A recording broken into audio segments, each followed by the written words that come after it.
Sementara itu, pemirsa, Menteri Keuangan Sri Mulyani menyatakan saat ini terdapat 60 negara yang mengalami ataupun memiliki utang ataupun permasalahan utang yang tinggi. Hal tersebut terjadi karena pengelolaan fiskal yang tidak disiplin.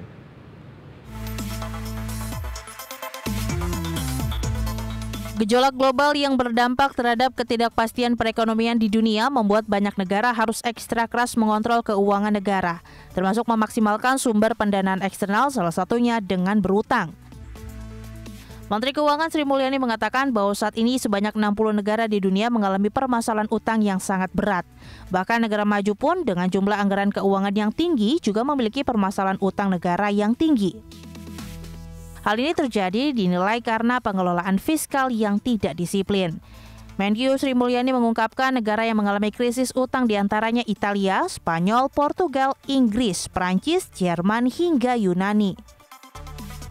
Sementara Indonesia, mantan Direktur IMF ini menegaskan bahwa Indonesia disiplin dengan APBN yang memplot bahwa tidak boleh defisit lebih dari 3% per tahun dan utang tidak boleh lebih dari 60% dari PDB per tahun.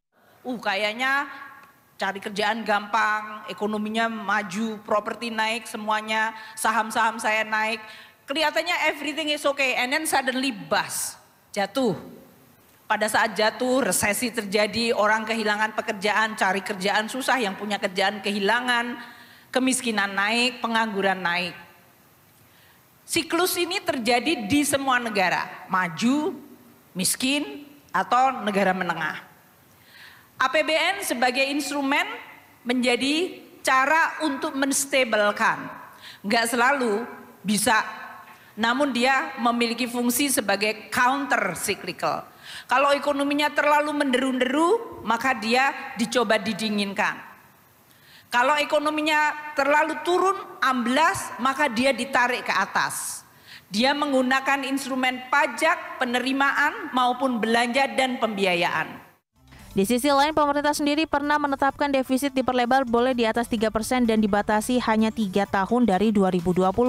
Hal ini sesuai dengan rencana pemerintah di mana masyarakat terlindungi namun tidak mengorbankan APBN sebagai instrumen. Dari Jakarta, IDX Channel.